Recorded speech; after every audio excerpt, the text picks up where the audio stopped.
Today, chat, we have something very special. It is a Path of Exile skill tree tier list. However, it's not a full tier list because there are a lot of nodes on the skill tree. And by a lot of nodes, I mean there are about this many nodes.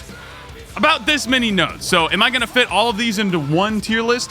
No, not gonna happen. No shot. So my plan is to break these tier lists by class. So we're gonna go with the Marauder. Today is the Marauder. So every single node in the Marauder, and I'm separating it by the clear, class halfway point. So this is the area that we are dealing with, and everything over here, obviously. That is my goal for today. And this is mainly just like an entertainment focused video. Obviously, you should not take this super seriously because there's so much context that goes into building a character in Path of Exile and choosing which nodes you choose on the passive skill tree. However, especially for new players, just figuring out like what the node itself does, like I more wanted to break down the passive tree in a way that at least kind of points you in the right direction as a new player. After watching this video, you're not gonna be able to like make your own character from scratch and have it be amazing, but it should give you a general idea of what nodes to path towards. That being said, let's get started, ladies and gentlemen. So the first node here is Aggressive Bastion. This is a shield node. Looks right here. So it says 5% chance to block attack damage holding a shield, 30% increased physical attack damage while holding a shield, and then attack skills deal 30% increased damage to ailments while holding a shield, and then you also get a chance to get endurance charge. That's pretty good. I would say for shield builds, something like this is pretty good because here's how the passive tree in general works. And let me pause the music for a second. You're going to path towards these guys right here. They're called notable skills. See how these guys have little like gold borders around them? These are just regular, like, circle, nothing special on them. These have a little gold border. Let me put this on Marauder too, so it stops trolling us. You're going to path towards these nodes, and then once you grab them, you kind of move on from the cluster. So you're never going to see in a circle like this. So see how there's two different paths? Once you come into here like that, you can go either here and then there, or you can go here and then there. You're not ever going to fill up a circle like this. There are like very few situations where you're going to do something like that. But for the most part, you're going to choose one path and then go. So you also have to look at the small nodes leading up to it. So here we have 12% damage, we have 3% block chance, 10% damage, and then we have 14% damage, 30% increased defenses. The small nodes leading up to this are pretty good. And for a shield build, you probably would want to take something like this because percent damage is always good, and chance to block attack damage is also very good because if you're running a shield, you're probably also running something that has spell block associated with it, and sometimes you can get stuff that converts attack into spell block. Now there's an ascendancy that does that, but we're not gonna be talking about that ascendancy. Ascendancy, what is that? I guess we'll get to those in a different tier list. But for the most part, attack block's not like super useful, I would say, because armor is usually enough to just deal with attacks. Your elemental resistances, so an attack can be physical damage, elemental damage, chaos damage. Attack versus spell only dictates how you're going to mitigate that defense past those resistances or past your armor, which in this case, attack damage is not usually that scary. It's usually spells that you want to worry about. That's why spell suppression is a very valuable stat. If you've been watching other streamers or you've seen other builds or your own builds, you're kind of familiar with the game. Spell suppression is far, far, far more valuable of a stat. Therefore, chance to block spell damage is far more valuable of a stat. So I would say this is a pretty good node for shield builds. However, it does give you access to a shield mastery because if you're on the Marauder side of the tree anyway, you're definitely gonna be pathing like through this area. So you're already only 3 points away from this node, and then you get access to a shield mastery.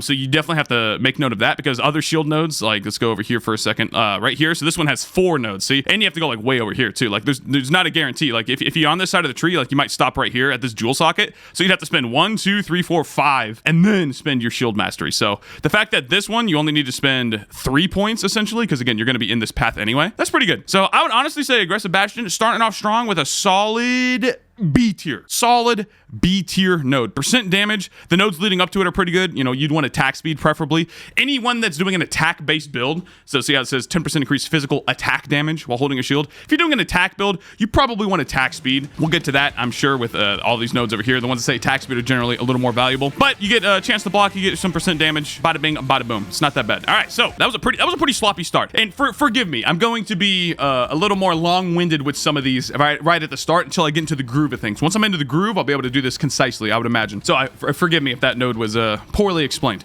I will do my best going forward to make it concise. Clear and concise. All right, Arsonist is clearly a fire damage over time node, and it's actually really good. If you're playing Righteous Fire especially, I know everyone's kind of like, oh, Righteous Fire is dead in this current state because they removed the flat damage scaling. It's not really that bad. And in fact, Righteous Fire is way better if you're stacking life, which if you're playing the build, that's your whole goal, right? To stack a bunch of life to deal damage. So Arsonist is a very strong node. Fire damage over time multiplier. Anything that says damage over time multiplier is exactly that. It's a multiplier to the damage. So think about it like this.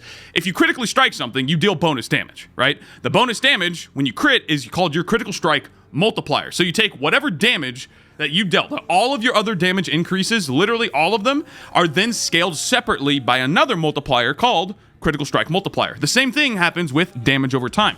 Damage over time has a separate multiplier value, which is damage over time multiplier. It's very obvious, right? And you'll find this in the game. Everything is worded literally. That is one of the things that you really can't fault the game for. It's pretty hard to decipher sometimes because there's so many words, but the words that are there are literal. Damage over time multiplier is very powerful because all of your other increases to damage are then multiplied by this value. So you're going to want as much damage over time multiplier as possible in a build. What I'm trying to say is Arsonist is a very good node. On top of that, you're probably like going over here. I would not imagine you're pathing through the Marauder going up like this. You're probably like pathing out, maybe through actually like what you have here. So you should be like on this track and they have to spend like some points going down here. You can also maybe get these life nodes too. So it's pretty efficient pathing, I would say. You also have to weigh that obviously when you're talking about how powerful a node is. You have to think about the pathing to get there. Is it kind of out of the way? This one actually is kind of out of the way, I would say. I would imagine like maybe you could go out of, if you're playing Marauder specifically. Here's the thing. I'm sorry, I need to do another tangent real quick. Just because I'm doing a Marauder skill tree tier list does not mean these nodes are only for the Marauder. They're just in the Marauder's area. That's what I mean by this. So if you're not playing a Marauder build, I would say it's pretty out of the way to grab this node. It's still worth it because it's a very strong node numerically. But if you're playing Marauder, like you'd do this, right? You'd probably just go like this, boom, boom, boom, and then there you go. You're grabbing Arsonist. So you just come out of your start and go here, which a lot of fire damage over time builds are playing Marauder, right? Because Chieftain is a good ascendancy for that. But if you're not playing Marauder, you're probably like coming out through here and then you're coming down. Or if you're like Templar, then you're coming like down here and then. My point is you're kind of going out of the way for it. So I don't think this is an S tier node, but it's definitely an A tier node. Very powerful overall. Next node here is Barbarism, which is a life node, which says 8% increased maximum life, plus 1% maximum fire resistance, and then 8% fire res. So here's something that we need to talk about. Maximum resistances. These are incredibly powerful, like insanely powerful. How it works is normally your resistances are capped at 75%, which means that you're mitigating 75% of whatever that damage type is. So if you have 75% fire, let's say you're taking 100 damage. Let's make it as simple as possible. You have 100 damage coming your way, right? And then you have 75% fire resistance. So 75% reduction of 100 is 25. Now let's say you have 76 resistance. What's going to happen? Now we're doing really easy math, so literally just subtract 1, right? 100, now only 24% of the damage is coming through because you have 76% resistance. So you have 24 damage coming through instead of 25. So just by getting this plus 1% maximum fire res, you're going from 25 damage down to 24, which doesn't seem like a lot because we're working with really small numbers here, but that's actually a 4% reduction. If you do 24, not time, sorry, clear that. 24 divided by 25, you'll see that's 96% of the value. So just by getting plus 1% to maximum resistance, you just mitigated 4% damage. For every point of maximum resistance you get, it gets more and more valuable relative to the amount of damage that you're taking. And again, the good rule of thumb is just every plus 1 max res past 75 is about 4% damage reduction. And just in the back of your head, remember that that gets even more valuable the higher your max res. So again, the maximum is 90. Only 10% of that damage coming through. So you're going from 11 to 10 damage. And then look at this. Boom. Literally 10% damage reduction. Or it's more like a 9%, right? Still, that's insane. For plus 1% max res, you just earned yourself 9% damage reduction. All I'm trying to say is that maximum resistances are incredibly powerful. Long story short, Barbarism. Life nodes are like the most valuable nodes on the tree. In fact, when you're making a character, I recommend that you actually just in your head kind of map out all of the life nodes that you're going to get, path towards those life nodes, and then grab damage along the way. Life nodes are that important. And the nodes that lead up to it are 4% life, 3% all elemental resistances. Yeah, Barbarism's a pretty crazy node. Is it S tier though? Is it S tier? I think it's slightly better than Arsonist. I'm going to put it in high A tier, very high A tier. It's a super powerful node. Think about it like this. If I'm pathing this way and I'm a life character, I'm always grabbing Barbarism 100% of the time. That's an S tier node. Blacksmith's Clout. Just by the node, I can tell that is a mace node. A good old-fashioned mace node right here. All right. So, Blacksmith's Clout says 35% increased physical damage with mace or scepters. Attacks deal 35% increased damage with ailments. And then plus 35% crit multi. Wow. That's actually crazy. 35? That's kind of crazy. Critical strike multiplier, as we just talked about with Arsonist, and damage over time multiplier right here. Critical strike multiplier is the same deal. So if you're doing a crit build, you want as much critical strike multiplier as possible because it is an entirely separate value to scale your damage. Every source of damage that you have is kind of doing its own thing, and then it all comes into your critical strike multiplier at the end, and then it's boosted by whatever that value is. So 35% crit multi is kind of ridiculous. However, the pathing to this node is super bad, like crazy bad. Look how many points you have to spend to get here. So if I'm playing a Marauder attack build, I'm probably going like this, right? The vast majority of Marauder builds start like this. If you're looking at Marauder build and it does not start like this, it's kind of trolling. And the reason being is because these small nodes right here are very, very good. 5% life, 30 flat armor, 4% life, 10% armor, 12% armor, 4% life, 10% armor, 4% life, and then you get a butt ton of regen and some strength. Like, these nodes are so efficient at a starting point. So if you're playing a mace build, you're probably stopping here, right? If you're playing a mace build, you have to spend 1, 2, 3, and then you get to the small nodes, which are 20% crit, 15 multi, 20% crit, 10% damage. That's actually a pretty good node. Normally, you only find like crit chance by itself, like 20% crit chance by itself. But this has 10% damage and 20% crit. That's actually a pretty good small node. And then finally, you're here. So this is actually a pretty overloaded node because it has to be. The values are super high because they have to be, because it's so out of the way. Because the other mace nodes are over here, right? You have to path all the way over here. And the general thing with making a character is like you want to get to the outskirts as soon as possible, right? Like I do something like this, right? So I'm on the outskirts of the tree so I can grab all the nodes that are on the periphery here. That's generally what you want to do. So the fact that these mace nodes are all the way over here means that you're spending so many extra points to get here. Honestly, I would say this is the first node that I want to talk about, the oils. If you see the oils right next to it, it says verdant, black, and opalescent. Those are oils that you can buy or acquire in the game from the Blight League mechanic, the tower defense with the little yellow towers and the lady that the lady that sings all the time. If you have these oils, you can anoint your amulet with the verdant, black, and opalescent, and it will give you this node without actually having to path to it. So you don't have to spend any passive points. You just get this node. You can only do it obviously once. You only can get one anoint on your amulet. But this is a node that you would actually consider anointing on a mace crit build. The thing is, mace crit builds aren't really that good. They're not really like a thing. I'm being hard pressed here to find anyone that's doing like a mace crit build. I really can't justify this node being good. It's numerically very good, but you have to path so far out of the way that honestly I'm putting this like a C tier node. Again, 35% crit multi is astronomical. That is gargantuan for one single notable. 35 crit multi and 35 damage is astronomical. That's huge. However, you have to path so far out of the way, it's just not efficient. So honestly, it's like a C tier node. All right, Blade Master.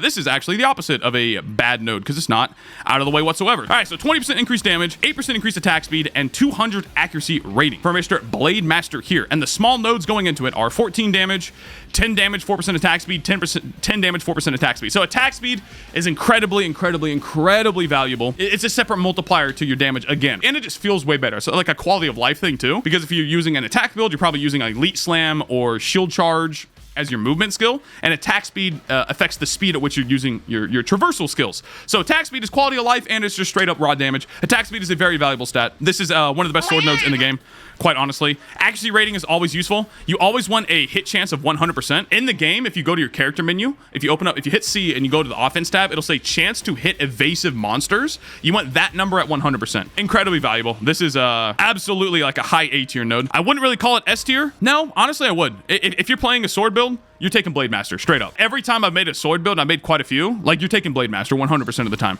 If you're pathing, like, even if you're stopping, like, here for these life nodes, it still might be worth it to come up here, grab that, and you can grab these life nodes, and come up here and get Barbarism as well. It's so valuable. Blade Master is a very powerful node. We're putting that in S tier for sure. All right, here's the first keystone. So keystones are entirely different from notable skills. So again, notable skills are the guys here with the little gold borders around them. You see, this guy has a big old fat, chunky circle right there. These keystones are very situational. You can play a build with no keystones. You can play a build with like 7 keystones. Like, it totally depends on what you're doing, but they're highly situational. Blood magic. I used to love this guy so much. So what it does is it removes your mana entirely. Now, that's a huge problem if you know the game. You need mana because that is how you deal a lot of damage and become very tanky. You reserve your mana for auras, percentage auras. They reserve a percentage of your resource, and then they give you ultra powerful buffs, and you can scale those auras by like things called increased effect of non-curse auras.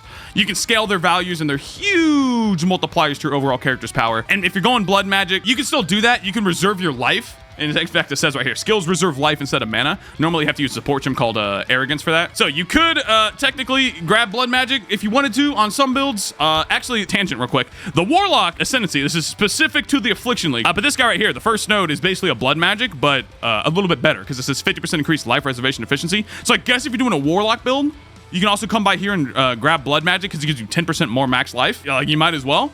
But the downside of blood magic is far too bad. Like, it's terrible. Honestly, blood magic in this day and age, it's a D tier. The amount of hits your character can take before they die, you're just reducing it. Why would you do that?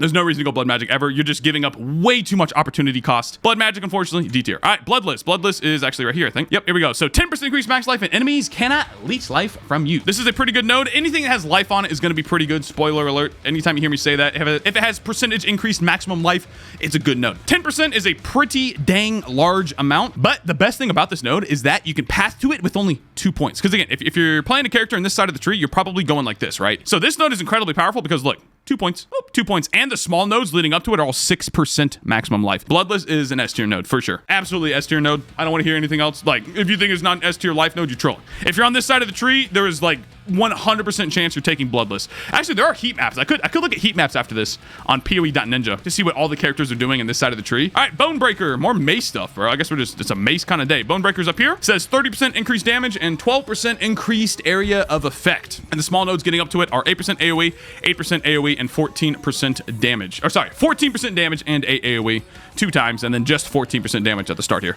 So the thing about this node is that if you're gonna grab this, you're probably grabbing this one first. Mace nodes in general are not very powerful in my opinion because they don't have attack speed. You get 0% attack speed by going into these nodes. All you need to know is that percentage damage is not like the end all be all. Like if you're only getting nodes that get percent damage on the tree, you're probably not going to deal damage on that character straight up. Because Bonebreaker is only percent damage, the area of effect is fine, but there are so many sources of area of effect nowadays in the game that I really don't think it's worth it to just grab these nodes for the area, which is why most mace builds actually, you'll see them path this way because these give 16% increased damage. These are only 14.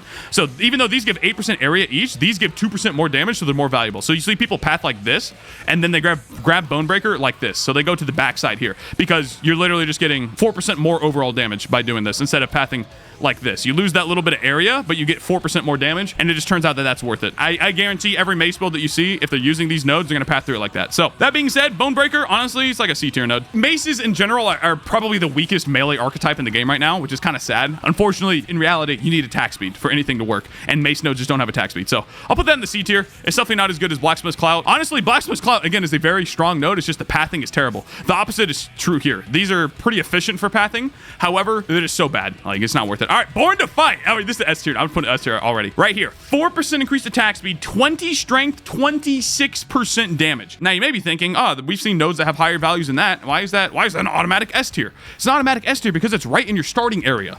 Right in Marauder starting area. Again, I already talked about why these nodes are so powerful, right? You then spend an extra 2 passive points to get 5% maximum life, and then 4% attack speed, 20 strength, 26% physical damage for 2 points. For 2 points! That's crazy value. Absolutely gargantuan value. And the cool thing about this is this just says 26% increased physical damage. Anything that deals physical damage gets use out of this node right here. I have done builds where I'm playing a spellcaster, I'm playing Marauder, and I'm playing a spellcaster, and I still take this node just because it's that valuable. Also, strength is still definitely a valuable stat to have. Number one, it fulfills requirements for your gear. But number two, Marauder specifically likes strength because if you're going the Juggernaut ascendancy here, you see right here, it says gain accuracy rating equal to twice your strength. So if you're doing that, you also get giga value out of that. On top of that, strength for every character, every 2 strength is 1 maximum life. It's crazy value. Born to Fight is a crazy powerful node. S2 for sure. All right, Butchery. This is an axe node, I'm almost certain. Butchery. Oh, it's this one, the 2-handed weapon one. Oh, cool. So we're right here, right next to Born to Fight. Look at that. Butchery, 25% increased damage, 5% increased attack speed, and 20 flat strength. There used to be a time in Path of Exile where you would go like this. This is no longer the case. Just because of how valuable passive points have become. This was in a time of Path of Exile before masteries existed. So that we haven't talked about masteries. I'm going to make a separate video on masteries because there's a lot to go over. But because mastery points exist, your passive points are just so valuable. And the higher your character's level, the exponentially more valuable the passive points become. So the fact that this node, you have to spend 3 points to get up there.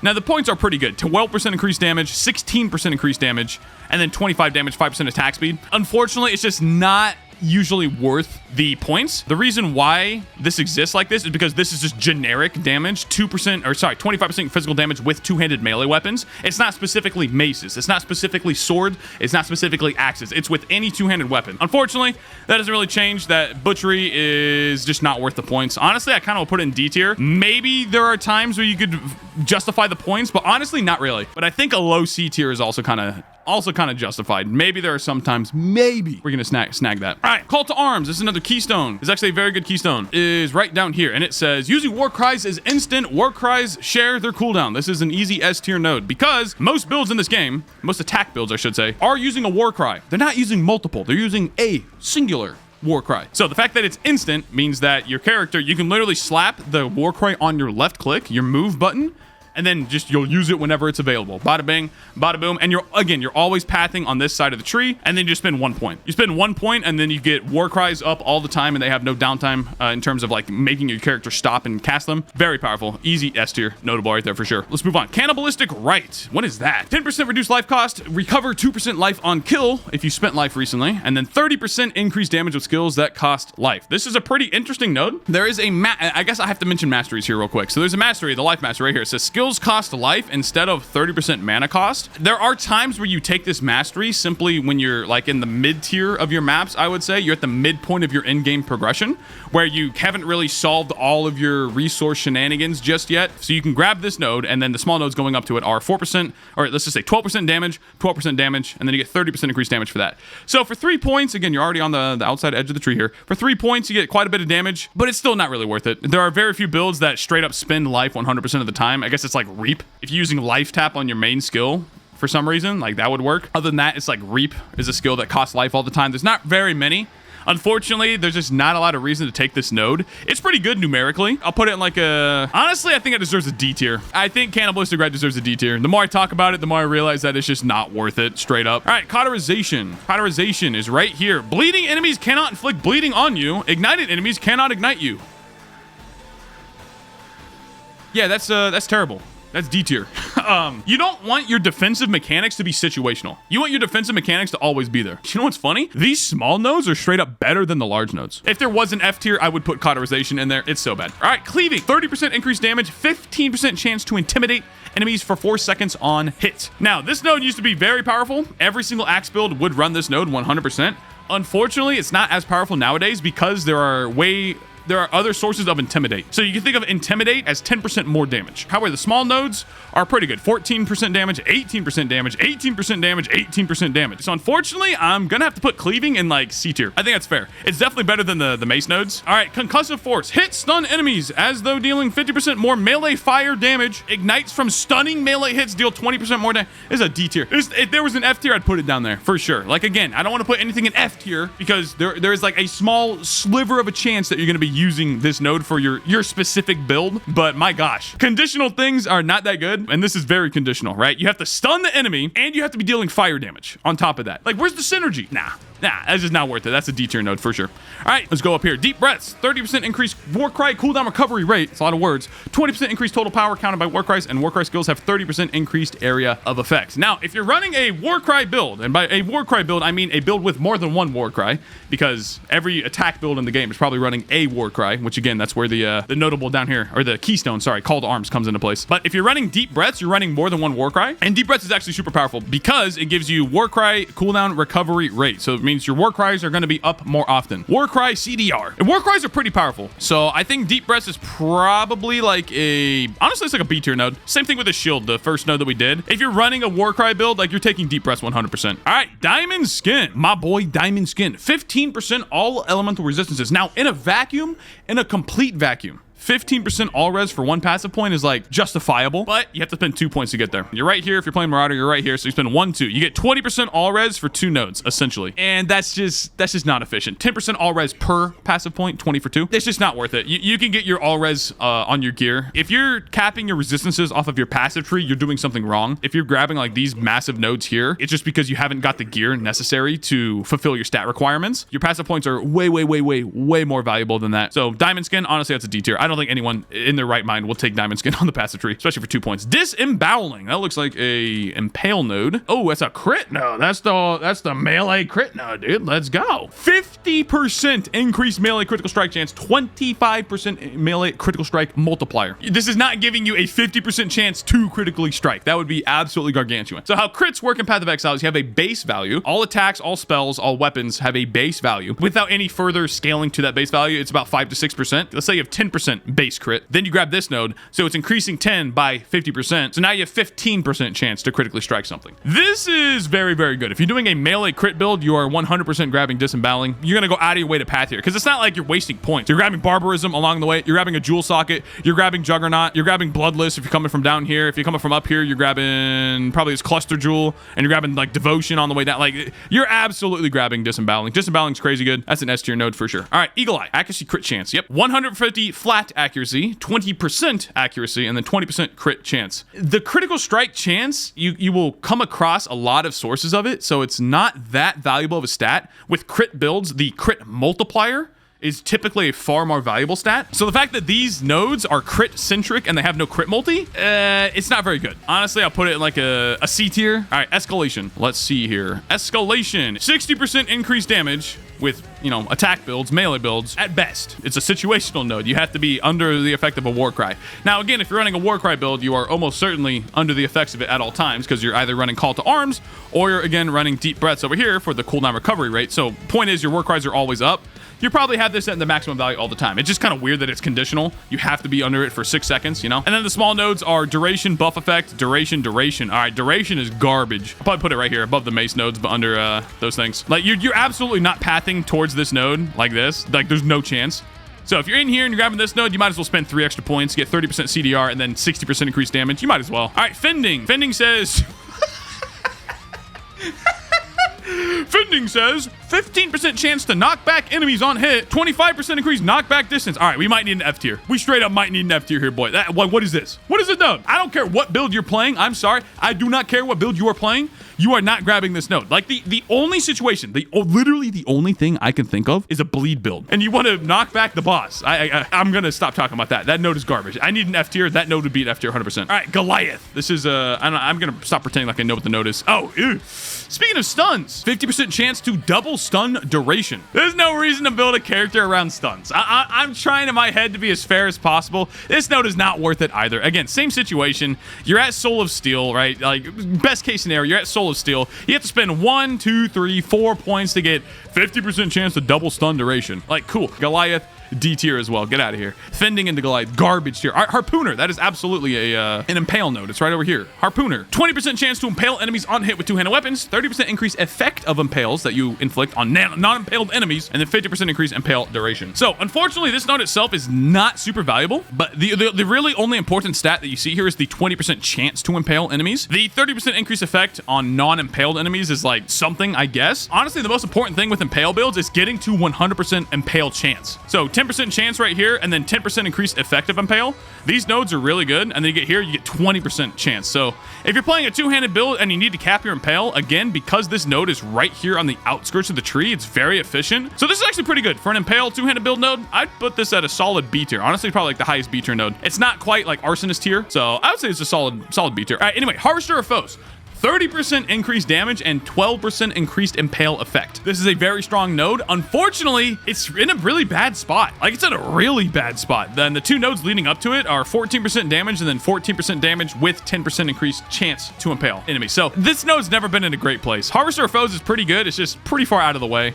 I would say it's probably like a C tier. I can't put it in the same tier as these guys. I really can't. I think Harvester of Foes is a high C tier. Very high C tier. It's just too far out of the way. All right, Heart of the Warrior. I believe this is Heart of the Warrior. No, this is Heart of the Warrior right here. Heart of the Warrior, 20 flat life, 10% life, and flat 10 strength on top of that. And then the lead up node. I mean, I don't have to explain it. This is S tier. This is absolutely an S tier node. If you're running a Marauder build, again, the way you come on Marauder is like this. You're already here at Warrior's Blood, and then you get to make your path out.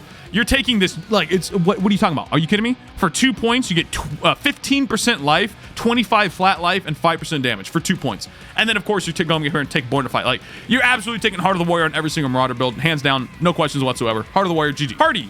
More hearts. 15% increased life regeneration rate and regenerate 1.8% of life per second. For a regen node, this node's pretty crazy. Now, the 15% increased life regeneration rate is pretty powerful because it's a multiplier. So your total amount of regen you have on your character, your regen rate will then multiply that value. So this is essentially saying 15% more life regen, essentially. That's not bad, but I really can't think of many builds that take this node. Even damage over time build like Righteous Fire. Like, you're gonna have so much regen because there's a mastery. Spoilers, there's a mastery that gives you a metric booty butt ton of regen that you don't really need this value. It's not bad. I'm trying to think of ways to justify it. being higher than B tier, but I really can't. Imbalanced Guard. Wow, what a node. Imbalanced Guard right here is a keystone that says 100% chance to defend with 200% of armor. And then maximum damage reduction for any damage type, including your elemental resistances, your chaos resist, all that, is 50%. This is garbage. This is straight up garbage. Like, there was a time where this node was used for something. Nah, Imbalanced Guard.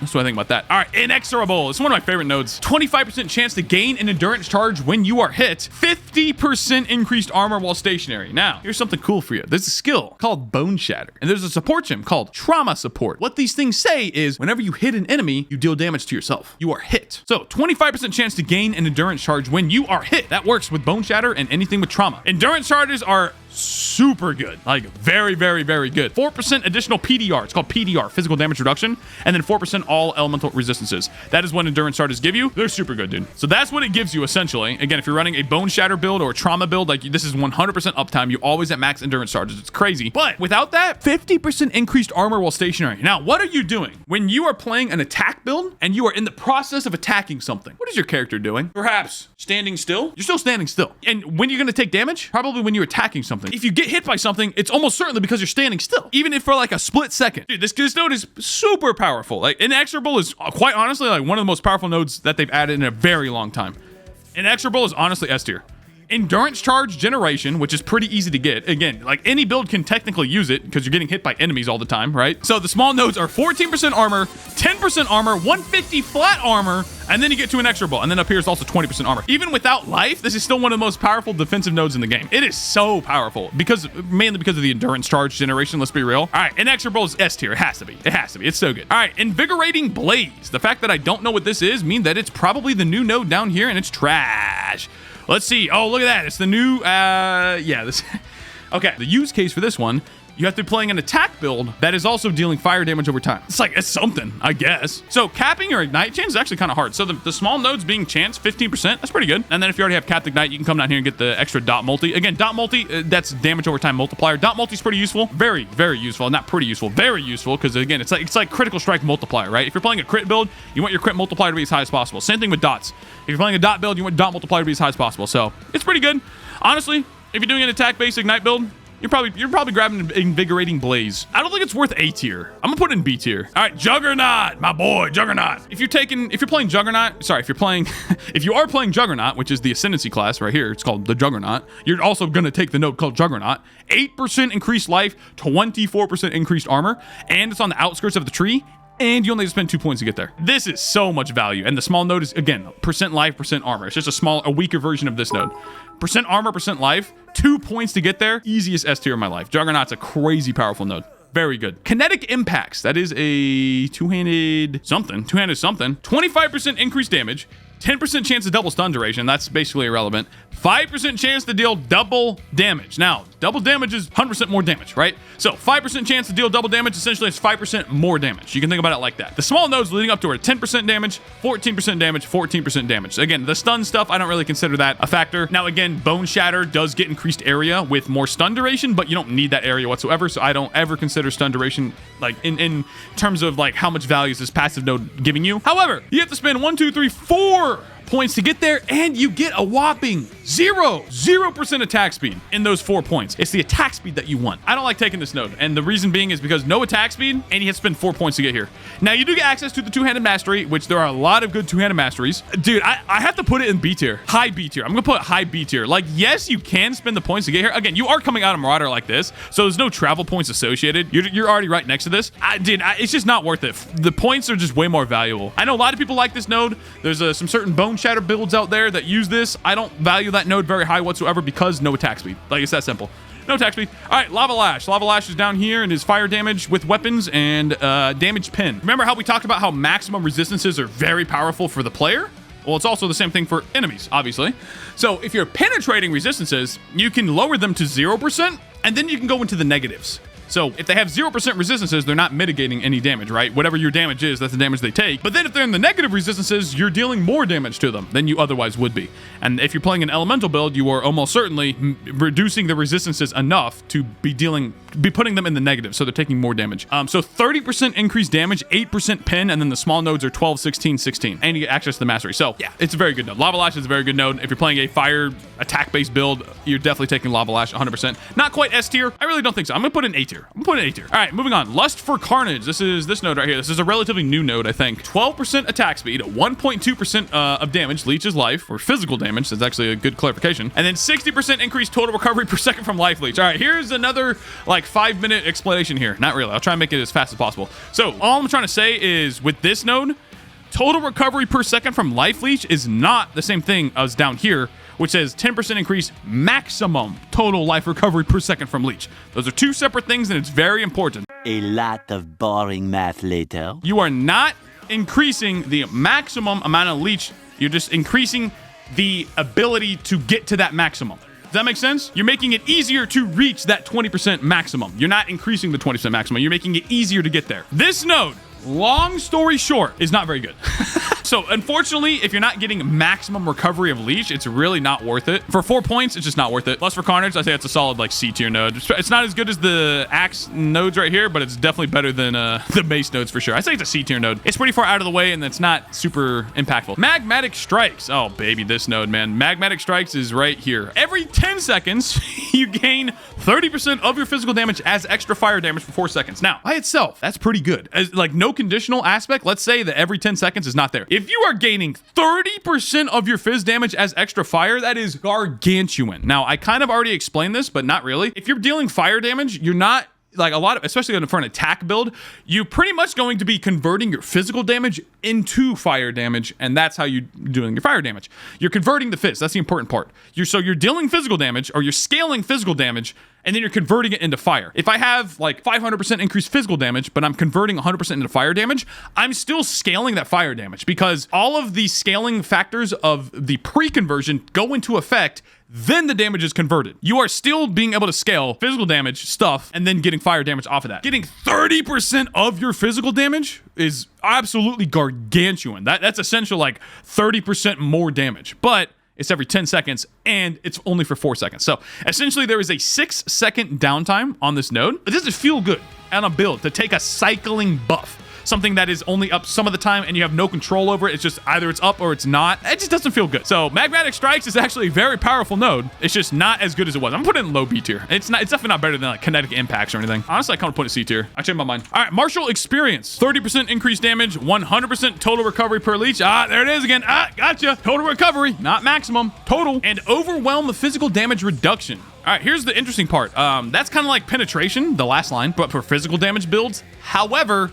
you cannot overwhelm an enemy's physical damage reduction to the negatives. You can penetrate resistances into negatives. You cannot overwhelm into the negatives. So it's really not that powerful at the end of the day. And a lot of bosses don't really have damage reduction, physical damage reduction. They straight up have 0%. So it's like not that useful whatsoever. It's pretty much a dead stat. It's really for like mapping purposes, for overwhelming tanky rare monsters and stuff. The only thing it has going for it is definitely 100% efficient for pathing purposes, and you get access to that mastery for 3 points, right? You never want to go on this side. Again, this side is just more total recovery for leech. You don't want to take that side. So 3 points, you get that node, and you get access to the mastery. I would say Martial Experience is probably a solid... It's probably right above Magmatic Strikes.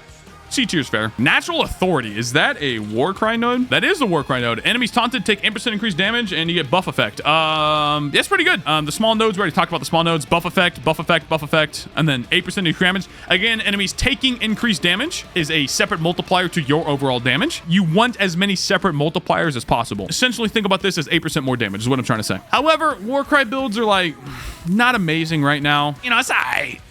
It's like a C tier. It's high. It's high C tier. Prismatic Skin. S tier. I'm just going to put it up there right away. Prismatic Skin is one of the best nodes in the game. Plus 2% to all maximum elemental resistances. And Number one, the pathing 100% efficient. Again, you're going to be on the top part of this tree. If you're on this part, if you're in this side of the tree, you're 100% on this part. Plus 5% all res, plus 1% maximum res of your choosing. Most people go for fire because it's you can get other things that scale with your fire res. So most people go for the fire node here, but you can take fire, cold, or lightning res, and then you get plus 2 max on top of that to everything. That's S tier. Easiest S tier of my entire life. Yeah, prismatic scan. I already explained how powerful resistances are. If you didn't hear that part, go ahead and rewind. You missed it. Hey, go rewind, bucko. I'm not explaining that again. Razor's Edge. Razor's Edge is a sword node right here. 35% increased damage and overwhelm 20% PDR. Unfortunately, as I already described, PDR, pretty much a dead stat, but 35% increased damage is quite a bit. However, what do we see here? 14 damage, 16 damage, 16 damage. Unfortunately, what stat are we missing? Ladies and gentlemen, attack speed. What do you need on attack builds? Attack speed. But even if you're here getting Blade Master, I still would not grab Razors. It's just not worth your passive points. Like a low C tier.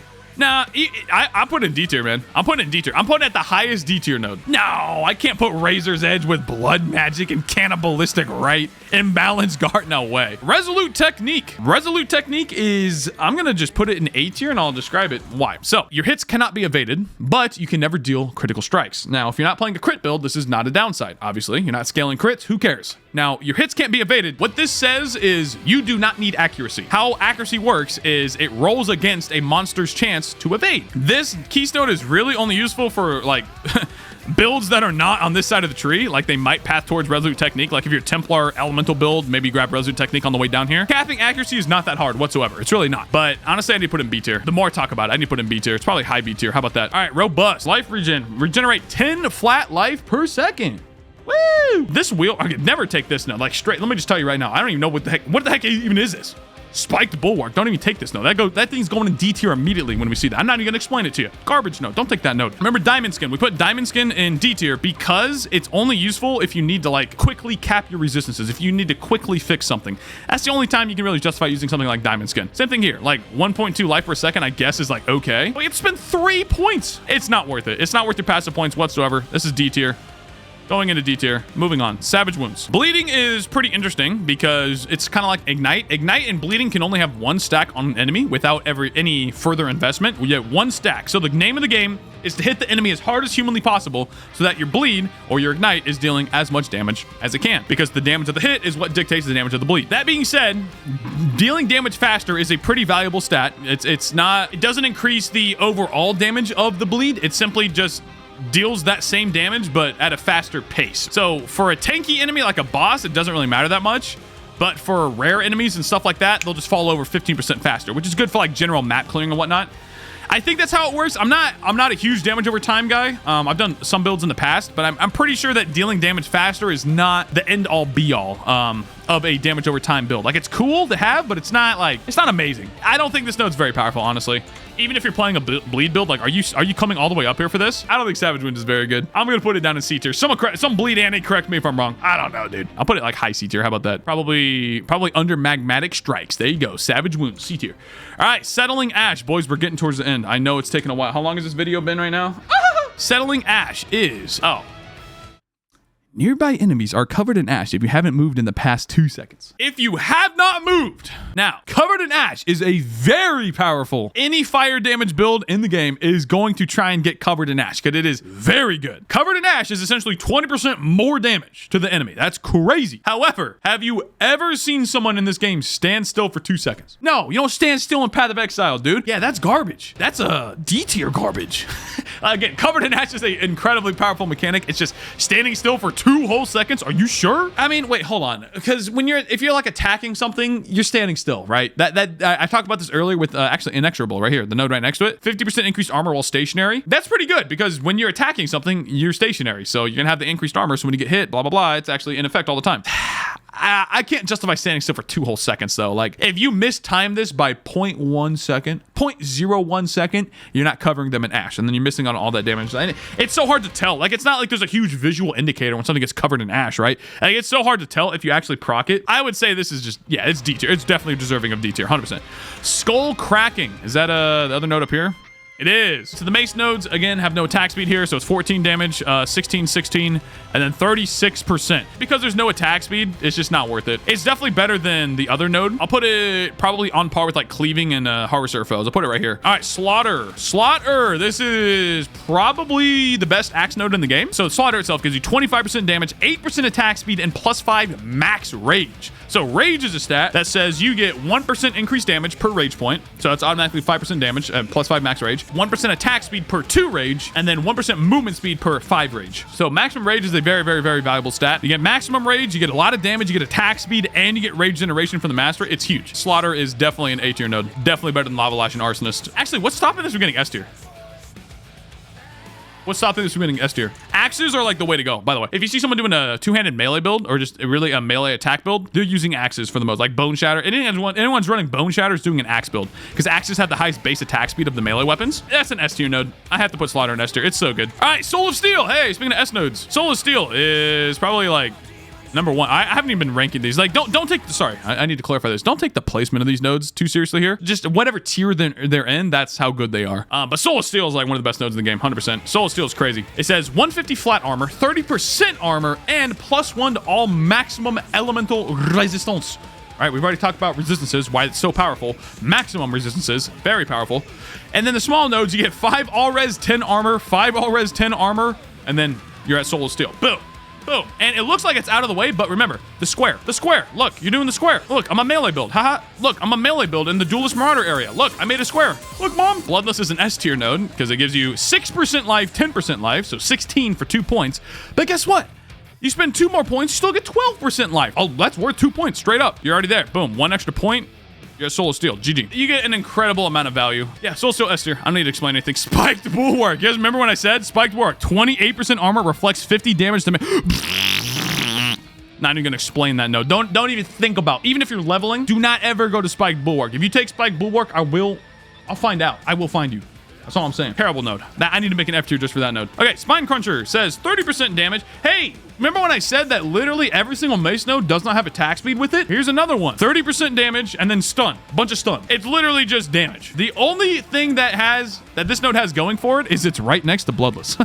For mace builds, you're spending these points just to get your mace mastery, which is almost certainly all damage inflicts chill, and then you're good to go. That's it. So, Spine Cruncher, other than that, D tier. I'll put it like higher than Diamond Skin. How about that? No, wait, not D tier. Wait. Where did I put the other ones? I put them in C tier. All right, how about this? This one is slightly higher than Savage Wounds. I don't know. I said I wasn't taking these seriously. These need to be down here though. These two are definitely down here, 100%. All right, anyway, sorry. Back to our regularly scheduled programming. Stamina, +1 max endurance charges. If you're using endurance charges in your build in some capacity, you're considering this node. It's not a always just take. If you're stacking endurance charges, obviously this is a no-brainer. You're gonna take this. Duh. If you're playing a build that stacks them and it gets explicit benefits aside from the base intrinsic thing of endurance charge, right? If you get like extra damage or area of effect or whatever, like you're gonna be taking this point. I don't need to explain that to you. But for other builds, even builds that are running a Bone Shatter or Trauma build, and you're generating endurance charges all the time, it's not like that worth it to get this. It's okay, but can you really justify it for 2 passive points? Yeah, you can. Honestly, it's an A tier node. We haven't put a lot in A tier actually. I think this is good though. Yeah, I think stamina is probably a high A tier. It's not S tier for sure. Absolutely not. Let's keep going. Steadfast, fortify. My brothers, we love fortification. So steadfast is, I can't see her here. Steadfast. Fortification. Now, well, the node itself doesn't actually give you that, but the reason why you take this cluster is to get the mastery. And this is the one time, I know I said I wouldn't mention masteries, but you have to understand masteries to understand why this node is good. Because this is an S tier node. Steadfast is guaranteed S tier node.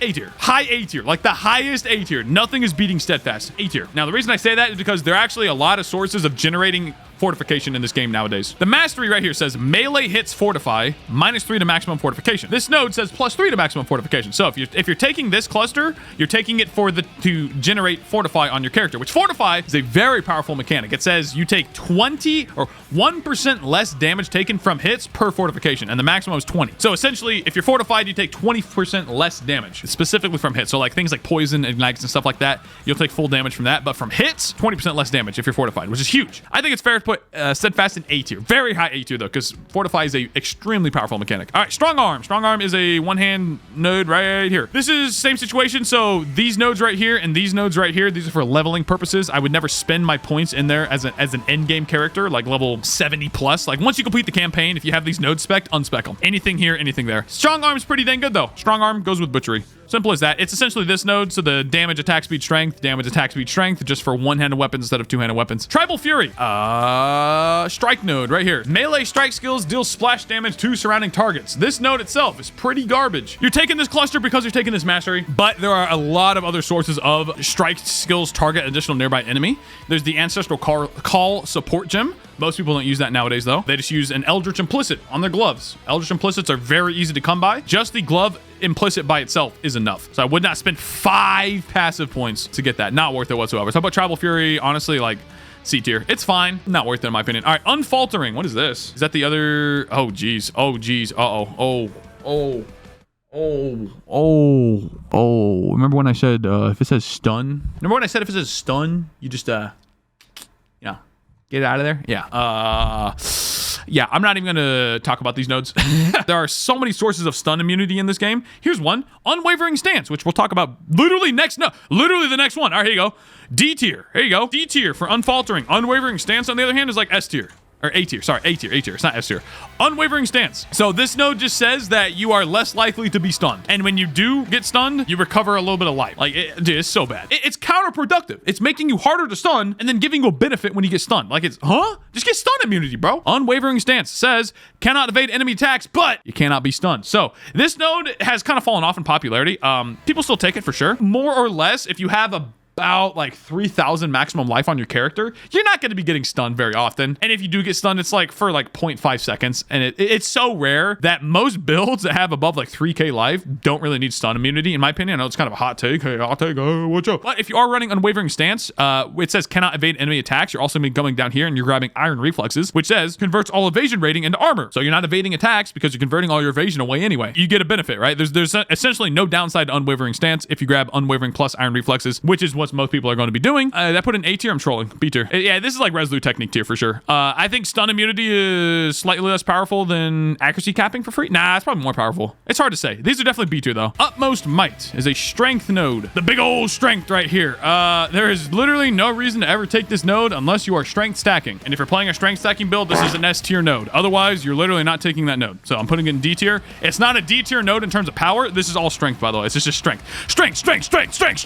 You're just not taking this node if you're not strength stacking. So I'm going to put it in D tier just because it's super situational. All right, Vanquisher. This says crush enemies for 4 seconds when you hit them while they are on full life and 40% increased physical damage. So you can see right here, crushed lowers physical damage reduction by 15%. It's conditional in that they have to be on full life and it's only for 4 seconds. And the crush debuff is not very powerful. Again, this is really only for dealing with like tanky rare enemies. That's it. However, 40% increased physical damage is all types of physical damage. Remember when I talked about, Born to Fight? 26% increased physical damage. It's not physical damage with attacks. It's physical damage. Anything that deals physical damage, anything that deals phys and converts it into something else can use this node. And 40% is a gargantuan amount. In fact, I use this node on my Reap champion. Reap Impale champion. Reap is a spell, and it's a spell that deals physical damage. So I use this node because it's 40%. And the small nodes coming up to it are pretty good. So 12%, 10%, 10%, and then 40%. And then you get the mastery, which physical mastery is not bad, but it's out of the way. It's very out of the way. Like any build that's running physical damage that's not like a specific like spell build or something, and a regular attack-based build that's running phys damage is not taking this node, period. End of story. It's so far out of the way. Nah, it's a D tier node. It's not bottom of D tier. It's probably like right under Blood Magic, honestly. But, you know, it's versatility. So this is right here next to Heart of the Warrior. So again, when you're playing Marauder, you're coming out like this, you're going here, and then you're going up to Heart of the Warrior. Now, you can also choose to go versatility. Versatility is pretty good, actually. 15% accuracy, 5% movement speed, which movement speed is a very valuable stat. That's crazy. And then 20 dex and int. So the cool thing is that every single class in this game will have the opposite stats associated with it in the starting area of their skill tree. What I mean by this is Marauder is a strength guy. You can tell he's a big buff strength guy. He's holding this guy. So he's going to have dex and int in his starting location, which is right here. It's very close, right? You can get this at level 9. Level 9. You get some some dex and some int, which is good because you're going to need to fulfill your stat requirements for your gems and your gear. So this is good for that, but it's just good for that. You only use this node to get your dex and your int for 2 points. That's very good. To get 20 dex, 20 int for 2 points, that's very good. And on top of that, you get that movement speed, the accuracy. Pretty good. The only other situation where I've used this node, and I haven't used it in a very long time, is to cap my accuracy. Just get slightly better gear and you'll cap your accuracy anyway, and then you save 2 passive points. So I really can't justify taking this. I'll put it like the highest of D tier, but it's really just for leveling. It's the thing about versatility, like these nodes, right? I said these nodes, you go in here while you're leveling and you spec out of them. Same thing, versatility. It's really good for leveling, but once you're past that, just not worth it. I'll put it in C tier, actually. I'll put it bottom of C tier. It's not D tier. It's definitely not worth a D tier. Warrior training. Is that this node? That is this node right here. Oh, man. 0.2 meters to melee strike range, and melee skills have 12% increased area of effect. Okay, so these nodes are for leveling. You wouldn't even take this for leveling. Warrior training, you wouldn't even take that for leveling. Like, yeah, every melee skill needs a little more area, but you have to spend, let's say you're born to fight. You have to spend 3 points to get there. You do get a little bit of damage getting there, but nah. Trust me when I say, boys, nah. Warrior training. Now, last but not least, wow, we're actually at the final node here. We made it all the way through. Did I miss anything? Wait, where's Avatar of Fire? Where's Avatar of Fire? Oh, Joe, we forgot Avatar of Fire. Uh-oh. All right, I'll make an exception. I'll go over that explicitly. Shoot, how did I forget that? That's so important too. Anyway, last node, well, second last node, Warrior's Blood. The Warrior's Blood is right here. Blood. Warrior's Blood. Regenerate 1.8 life per second, 20% increased stun threshold, and plus 20 to strength. The node by itself is not actually that good. 20 strength is like and then 1.8 life regen per second is like okay. That's like fine. But you're always pathing to it, right? Remember, you always go out of Marauder this way just because of how valuable these small nodes are. The life, percent life, armor, that's so good. So you're always pathing out of Marauder this way, and you're always connecting right here. Like every Marauder build in the game is running Warrior's Blood, 100%. Warrior's Blood is not that good of a node by itself, but everyone and their mom paths towards it. So you're gonna take it anyway. Solid A. It's like a B tier node. Yeah. It's not as good as these. It's like a solid B tier node, but it's right there. It's essentially a 0 point node. Okay, final node. I kind of forgot it on the whatchamacallit here. Wait.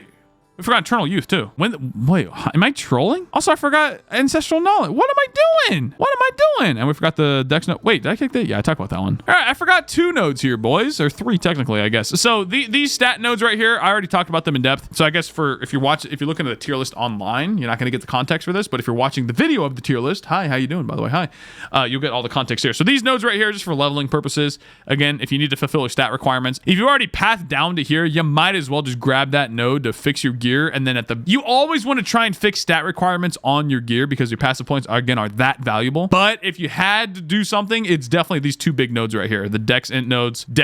So it's okay. It's like a C tier, honestly.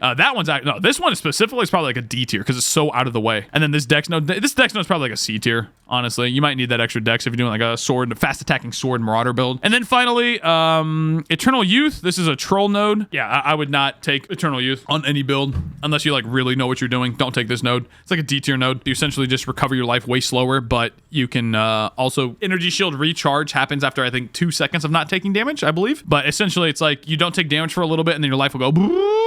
The thing about this node is it's so far out of the way. You don't want to spend the nodes to get it. It's just not worth it. It has like not even an upside. It's like a neutral node, if anything. Avatar Fire, on the other hand, if you're playing a fire convert build, this can help you a lot, although it's really easy to convert all of your damage into fire damage, because if you're doing a fire convert build, it's almost certainly from physical damage, and you can get the skill itself that you're using, like Consecrated Path or something or whatever, has like 60%, 50 to 60% convert on the skill itself, and then you can get the last 50% here, but there are way more ways to convert damage into fire. Avatar Fire is fine if you're over here and you're doing build. It's like probably like a B tier node, honestly. Yeah, that's pretty much it. All right, boys, this is the final tier list.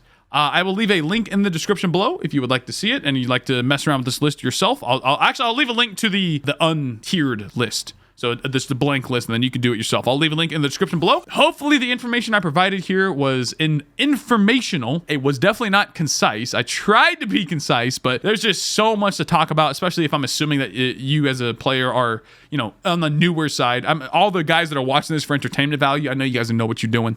I'd be curious to see what your guys' opinions are on some of these placements of the nodes and whatnot. But if you're a new player, I tried to give you the context of every single node, what makes it good, what makes it bad, that kind of stuff. And there's a lot of stuff to talk about, especially like leech mechanics and all of that. So I tried to be concise, but I also tried to give you actual like good information, not just like strictly this node is this tier, this node's that tier, blah blah blah. This is the kind of game where you want to explain stuff. All right, boys, that's the tier list. there you go. Let me know your thoughts. Do you want to make more tier lists? I can make one for every single class. Every single node on this gosh heckin' passive tree. We can cover them if you want to. Let me know in the comments. I know it's kind of cringe. Like, make sure you like and subscribe, ring the bell. But seriously, let me know if you want me to continue this series. I definitely can. And let me know if you want to see a passive skill tier list. Sorry, a active skill tier list. So the skill gems that you use, red gems, green gems, blue gems. Let me know if you want to see that as well. Other than that, bye-bye. Thank you for watching. You can check out my stream, twitch.tv/Woolie Gaming. This was recorded live on the stream. Okay? There you go. Say hi, chat. Say chat. Chat. Say bye. All right, bye-bye, YouTube. Thanks for watching. Bye-bye.